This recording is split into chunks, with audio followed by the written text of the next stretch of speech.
Introducción. El presente trabajo tiene como objetivo desentrañar el verdadero sentido y alcance teológico de la definición sobre la fe contenida en el capítulo 3 de la Constitución Dogmática Dei Filius, promulgada por el Papa Pío IX durante el Concilio Vaticano. Lejos de apelar a valoraciones interpretativas contemporáneas o ajenas al acontecimiento conciliar, se expondrá la interpretación auténtica del texto centrándose de forma exclusiva en la relatio de Monseñor Conrad Martín. Esta intervención, pronunciada en nombre de la Comisión de la Fe, constituyó la explicación oficial del dogma que contó con el pleno respaldo y la aprobación final del Sumo Pontífice al momento de su promulgación definitiva. De este modo, prescindiendo de cualquier otra postura o testimonio, el análisis se focalizará únicamente en dicha relatio, cuya autoridad teológica es clave para conocer la intención con que fue elaborado el texto. Para alcanzar este propósito, el núcleo metodológico de este estudio se basa en el análisis y la traducción directa de las actas latinas originales de esta exposición específica. Estos valiosos registros históricos se encuentran preservados en la Sacrorum Conciliorum Nova Amplissima Collectio, nueva y más amplia colección de los Sagrados Concilios, la recopilación documental de concilios más extensa e influyente de la historiografía eclesiástica. Iniciada originalmente en el siglo XVIII por el arzobispo e historiador italiano Giovanni Domenico Manzi y continuada por diversos especialistas en los siglos posteriores, esta obra monumental reúne de manera íntegra, literal y cronológica las actas oficiales, los diarios, las objeciones presentadas por escrito y los debates orales de los concilios de la Iglesia. Para los fines específicos de este estudio, la investigación se centrará exclusivamente en el volumen 51 de dicha colección, tomo que constituye la fuente documental principal donde se conservan las deliberaciones, discursos y relations que serán objeto del presente análisis. Es precisamente en este volumen donde se encuentran documentadas las intervenciones de Monseñor Conrad Martín, obispo de Paderborn. Como miembro y portavoz oficial de la Diputación de la Fe, la comisión encargada de redactar, revisar y defender el esquema de Dei Filius ante los padres conciliares, sus exposiciones constituyen una fuente privilegiada y autorizada para conocer la intención con que la comisión redactora propuso el texto finalmente aprobado por el concilio. El eje central de este análisis se sitúa en la clarificación del célebre pasaje conciliar relativo al objeto material de la fe. Porro fide divina et catholica ea omnia credenda sunt, qua in verbo Dei scripto vel tradito continentur, et ave ecclesias ibe solemni judicios ibe ordinario et universali magisterio tamoam divinitus revelata credenda proponuntur. Por lo tanto, deben ser creídas con fe divina y católica todas aquellas cosas que se contienen en la palabra de Dios escrita o transmitida, y que son propuestas por la Iglesia, ya sea por un juicio solemne o por el magisterio ordinario y universal, como divinamente reveladas. Para situar correctamente esta definición, resulta indispensable atender a la cronología del propio Concilio Vaticano. La Constitución Dei Filius fue aprobada y promulgada en abril de 1870, varios meses antes de que el concilio abordara definitivamente la cuestión de la infalibilidad pontificia mediante la Constitución Pastora Aeternus, promulgada en julio del mismo año.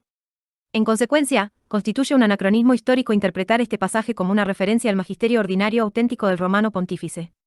La Constitución Dei Filius no trata todavía la cuestión específica de la infalibilidad personal del Papa, sino que, en el pasaje aquí estudiado, se refiere al magisterio ordinario y universal de la Iglesia que propone como divinamente reveladas las verdades contenidas en el depósito de la fe, es decir, al episcopado universal enseñando de manera moralmente unánime y en comunión con el Romano Pontífice.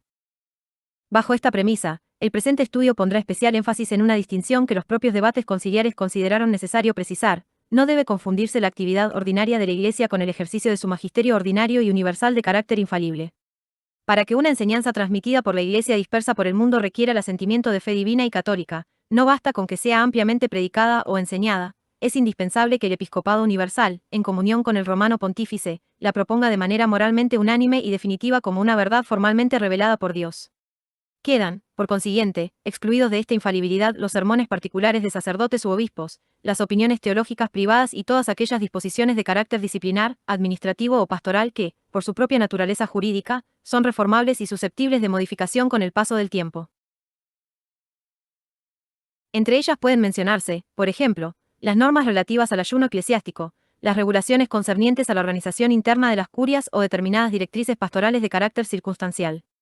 Al carecer del carácter definitivo propio de las verdades reveladas, tales disposiciones no constituyen objeto de fe divina y católica y deben distinguirse claramente del depósito inmutable de la revelación. A lo largo del presente trabajo se demostrará cómo este magisterio ordinario y universal se manifiesta en los medios ordinarios mediante los cuales la Iglesia transmite ininterrumpidamente el depósito de la fe. Entre sus principales expresiones se encuentran los catecismos aprobados por los obispos y concordes en la transmisión de la doctrina católica, la predicación uniforme e inmemorial de los pastores en sus respectivas iglesias particulares, la liturgia universal, conforme al principio lex orandi, lex credendi, y las condenas doctrinales promulgadas por la autoridad eclesiástica competente para salvaguardar la integridad de la revelación. El análisis conjunto de estos elementos permitirá comprender con mayor precisión el verdadero alcance de la fórmula conciliar, magisterio ordinario y universal, distinguiéndola tanto de las enseñanzas meramente auténticas y no definitivas como de aquellas disposiciones disciplinarias o prudenciales que, por su naturaleza, no pertenecen al objeto de la fe. Primera explicación. Discurso del Reverendo Padre el Sr. Conrad Martín, obispo de Paderborn. A los reverendísimos padres ciertamente declaro que la intención de la Diputación respecto a este tercer párrafo, que comienza con «sobre la fe divina» y que les ha sido presentado, la intención, digo, de la Diputación para la fe no fue en modo alguno la de tocar, ni directa ni indirectamente, la cuestión de la infalibilidad del Sumo Pontífice, sino que quiso explicar cuál es el objeto material de la fe, después de haber explicado en el párrafo primero lo que a ella misma le parecía sobre él. Objeto formal de la fe. Por lo tanto, solamente quiso explicar aquellas cosas que debían ser creídas respecto al objeto material de la fe, y quiso dirigir este párrafo contra aquellos teólogos que decían que solamente deben ser creídas con fe divina aquellas cosas que hubieran sido explícitamente definidas por los concilios ecuménicos. La razón, en verdad, que tuvo la Diputación de la Fe la tomó de las letras apostólicas del Sumo Pontífice Pío IX dadas al arzobispo de Múnich y Frisinga en el año 1863, donde está escrito lo siguiente, pues, al final de las letras apostólicas, aun si se tratara de aquella sumisión que debe prestarse mediante un acto de fe divina, esta no debería limitarse a aquellas cosas que han sido definidas por decretos expresos de los concilios ecuménicos, o de los romanos pontífices y de esta sede apostólica, sino que debe extenderse también a aquellas cosas que se transmiten como divinamente reveladas por el magisterio ordinario de toda la Iglesia dispersa por el orbe. A estas palabras, por lo tanto, miró la Diputación para la Fe cuando definió cuál es el objeto material de la fe. Todos ustedes, reverendísimos padres, saben que antes del Concilio de Nicea todos los obispos católicos creían en la divinidad de nuestro Señor Jesucristo, y, sin embargo, este dogma antes del Concilio de Nicea no estaba explícitamente definido ni explícitamente declarado. Por lo tanto, en aquel tiempo, antes de este Concilio de Nicea, este dogma se enseñaba por medio del magisterio ordinario. Esta, por consiguiente, era únicamente la intención de la Diputación para la Fe. Sea esto suficiente para que se entienda rectamente nuestra intención. 1. Sacrorum Conciliorum Nova et Amplissima Conjectio, ed. Johannes Dominicus Mansi, tomo 51, año de 1923, columnas 224 a 225. Segunda explicación. Relatio, relación, del Reverendo Padre el Sr. Conrad Martín, obispo de Paderborn. La razón por la cual optamos por que esta palabra universal se añada a la palabra magisterio de nuestro texto es esta, a saber, para que nadie piense que en este lugar hablamos del magisterio infalible de la Santa Sede Apostólica, oponiendo este magisterio infalible a los concilios generales.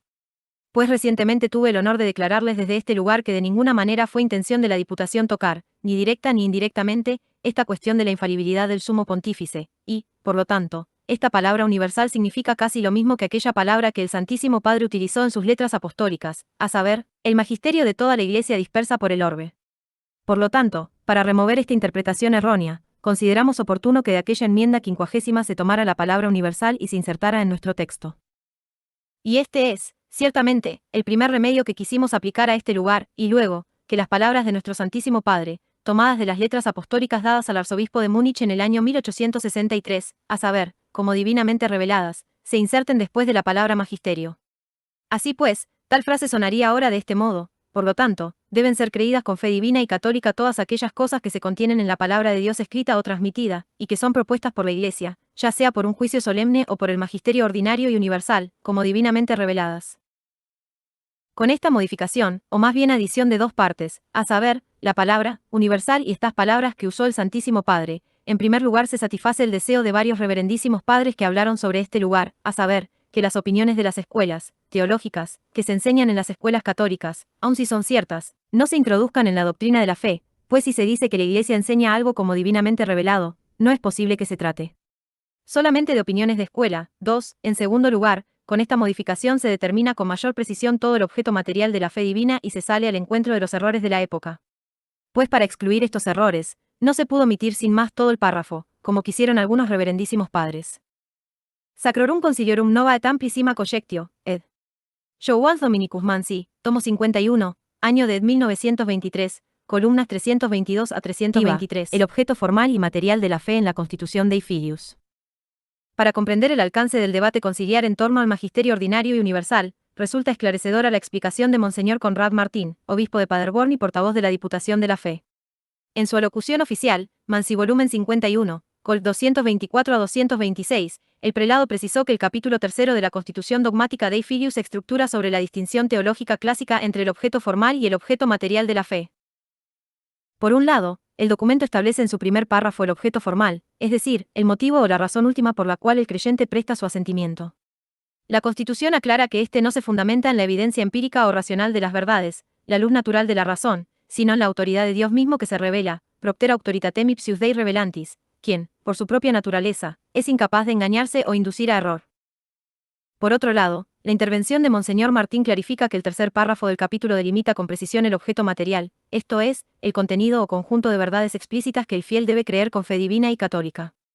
La Diputación de la Fe introdujo esta definición para contrarrestar a ciertas corrientes teológicas del siglo XIX, particularmente en el ámbito germánico, que pretendían restringir dicho objeto exclusivamente a las sentencias definidas solemnemente por un concilio ecuménico.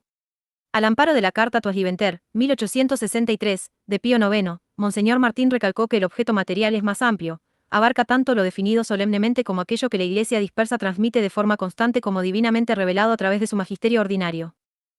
Para ilustrar este punto, la aclaración oficial recurrió al ejemplo histórico del Concilio de Nicea, 325. Antes de dicha asamblea, la divinidad de Jesucristo ya pertenecía de pleno derecho al objeto material de la fe y era propuesta por el magisterio ordinario en la predicación y la liturgia cotidiana. La posterior definición conciliar no modificó la sustancia de la doctrina, sino que revistió de una declaración solemne a una verdad que ya era vinculante para la cristiandad. Esta precisión del objeto material resulta, asimismo, de vital importancia para desarticular un error de interpretación muy extendido, tanto en el aula conciliar de aquel entonces como en la teología actual, la tendencia a confundir el sujeto del magisterio ordinario y universal con el magisterio ordinario personal del romano pontífice, expresado en sus encíclicas, cartas o alocuciones cotidianas. Monseñor Martín enfatizó que el texto no buscaba dirimir disputas sobre la infalibilidad pontificia, sino que se refería estrictamente al colegio episcopal en su conjunto y en comunión con su cabeza.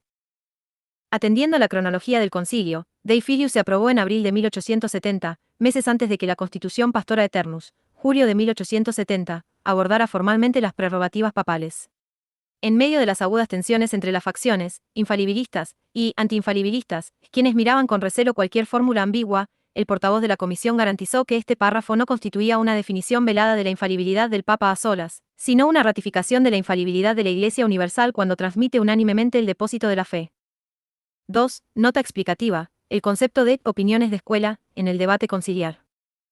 Al utilizar el término escuelas u opiniones de escuela, Monseñor Conrad Martín hace referencia a las distintas corrientes, sistemas y facultades teológicas de la Iglesia Católica, como la escuela tomista, escotista, suareciana o las facultades de Lovaina, París y las universidades alemanas. Históricamente, las opiniones de escuela representaban conclusiones teológicas que, aunque gozaban de gran aceptación, certeza y solidez científica dentro del ámbito académico, no formaban parte del depósito de la fe explícitamente revelado por Dios. La preocupación de los padres conciliares radicaba en evitar que el magisterio ordinario cotidiano fuera instrumentalizado para llevar a rango de dogma obligatorio aquellas tesis que eran meramente fruto de la especulación o el debate teológico legítimo. Al exigir la adición de la fórmula de Pío IX, como divinamente reveladas, la Diputación de la Fe introdujo un filtro epistemológico crucial, para que una enseñanza del magisterio ordinario y universal exija el asentimiento de fe divina y católica. No basta con que sea una tesis teológicamente cierta o unánime en las universidades católicas. Es un requisito indispensable que la Iglesia la proponga formalmente como una verdad comunicada por Dios y contenida en el depósito de la revelación. De este modo, se salvaguardaba la libertad de la investigación teológica y se impedía la dogmatización de meras teorías académicas.